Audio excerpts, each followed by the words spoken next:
ইব্রাহিম খাঁ লিখছেন, শুধু মসজিদে মসজিদে মোনাজাত করে আমাকে তথা তোমাদেরকে কোনো বিপন্ন দেশকে তোমরা রক্ষা করিতে পারিবে না।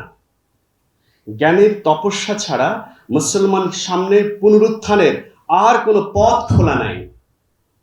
অথচ সেই জ্ঞানের তপস্যার সঙ্গে মুসলমান কর্মের তপস্যা আজও দূরে নির্বাসনে কেঁদে চলছে। তাদের পাঠ, তাদের চিন্তার সঙ্গে কাজের কোনো মিল নেই, তাদের সঙ্গে জ্ঞানের কোনো দীক্ষার মিল নেই, তাদের জ্ঞানের সঙ্গে বিজ্ঞানের কোনো মিল নেই। ফলে তারা যতটা আবেগ তাড়িত, ততটা তারা বিজ্ঞান তাড়িত না। 7 মার্চ 1970 সাল, ইব্রাহিম খাঁ, ধানমন্ডি। এই কথাটা শুধু আজকে ভেবে দেখেন, পৃথিবীর অনেক দেশ যেখানে লড়াই করার জন্য অন্য কিছু যুক্ত করছে, আর আমরা কোন জায়গায় আছি। যতটুকু করছি, যা করছি, আমি এতে অসন্তুষ্ট প্রকাশ করছি না। আমি বলছি আমরা কি করতে পারতাম।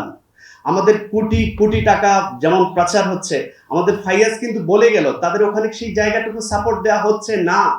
ফলে আমরা কি শুধুমাত্র এটা করব? আপনারা জানেন, যারা এখানে একটা বিশাল অংশ, আপনারা যারা ধর্মের দীক্ষিত, ধর্মের মধ্যে সবচেয়ে নিচু স্তরে হচ্ছে মনে মনে ঘৃণা করা। সবচেয়ে নিচু স্তরে হচ্ছে এই জায়গায় আমরা যেটা করছি। অথচ আমাদের সুযোগ ছিল জ্ঞান বিজ্ঞানে নানান জায়গা থেকে সাপোর্টিভ করা, আমরা সেটা কেন পাচ্ছি না? ইব্রাহিম খাঁর এই কথাটা অসাধারণ, যে আজকে আমাদের যে বাস্তব আবেগ, বাস্তব জীবন, বাস্তব লেখাপড়ার সঙ্গে প্রযুক্তির অনেক কিছু কেন মিলিয়ে। তো আমি আপনাদেরকে এতটুকু বলছি, নামাজ পড়ার জন্য যেমন শরীর পাক, কাপড় পাক, নামাজের জায়গা পাক দরকার, তেমনিভাবে একটা শুদ্ধ মন থাকা দরকার। ফলে এই মন থাকা কেন দরকার? ফলে আজকে যখন ফিলিস্তিন নিয়ে কথা বলছি, তার মানে একটা নিপীড়িত, বঞ্চিত, হতাশাগ্রস্ত, আশাহত জাতিগোষ্ঠীর পাশে দাঁড়াচ্ছি।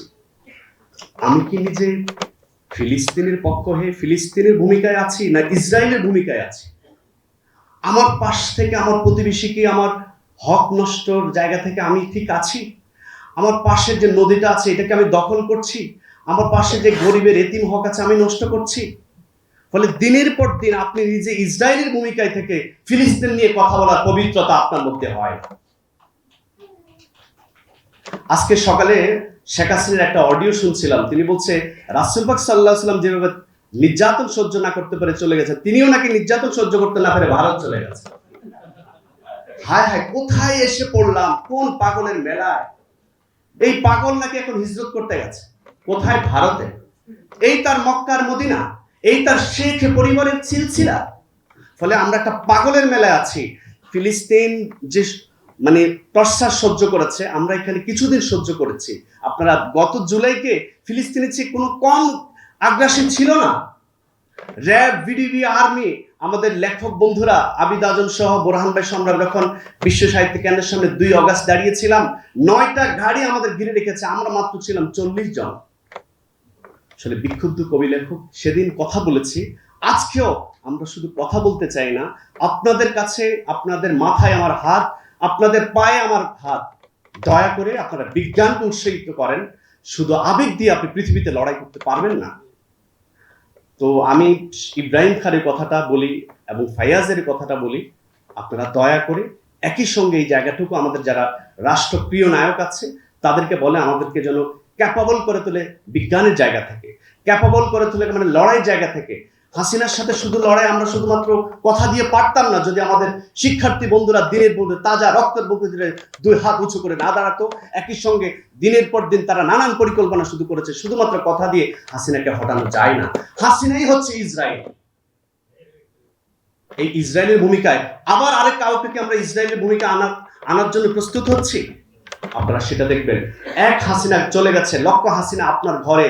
এক এরশাদ চলে গেছে, লক্ষ এরশাদ আপনার ঘরে। সুতরাং শুধু কবিতা পড়ে আগামী দিনে বিপ্লব হবে না। বিজ্ঞান আপনার লাগবে, প্রযুক্তি আপনার লাগবে।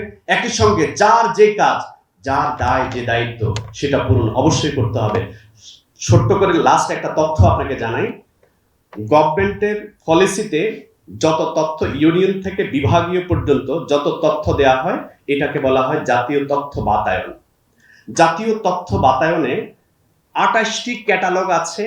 ইউনিয়ন থেকে গ্রামে কি কি জিনিস আছে, এনজিও গুলো থেকে, গ্রাম থেকে, মসজিদ মহল্লা থেকে মন্দির পর্যন্ত সকলের টোকেন লিস্ট আছে। লাইব্রেরি, পাঠাগার, কালচারাল ক্লাবের কোনো লিস্ট জাতীয় তথ্য বাতায়নে নেই।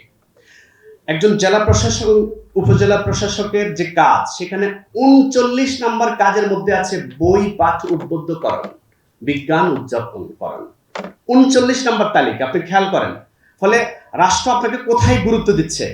আমার শিক্ষা বাজেটের 1% বাজেট না শিক্ষায়, আমার শিক্ষা সংস্কৃতি বাজেটের 1% বাজেট সংস্কৃতি নেই। ফলে রাষ্ট্র গুরুত্ব দিচ্ছে না, জাতীয় তথ্য বাতায়ন আমলারা গুরুত্ব দিচ্ছে না।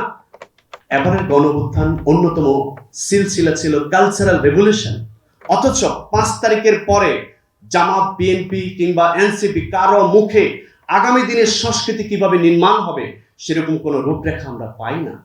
আমরা যারা ওই যে অসহায় কবি, আমরা তখন আরো বেশি হতাশাগ্রস্ত হয়ে যাই, আরো বেশি ফিলিস্তিনকে অনুভব করি। ফিলিস্তিন, তুমি শুধু ফিলিস্তিন নয়, বাংলাদেশে আমিও ফিলিস্তিনের হৃদয় নিয়ে বসবাস করি। ফলে রাজনীতিবিদরা আমাকে ধারণ করে না, বিশ্ববিদ্যালয় আমাকে ধারণ করে না, আমলারা তো করেই না। ফলে আমরা যাব কোথায়? আমার মন্দির হচ্ছে, মসজিদ হচ্ছে, আমার ধীরে ধীরে লাইব্রেরি, পাঠাগার, কালচারাল ক্লাব নষ্ট হচ্ছে।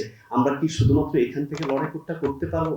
ভাইরা, বাবারা, আপনারা একবার বলেন। তাই দয়া করে আপনারা সবাই জেগে উঠুন আল মাহমুদের সে কথায়, কিংবা তোমরা যদি না যাবো মা কেমনে সকাল হবে সে কথায়।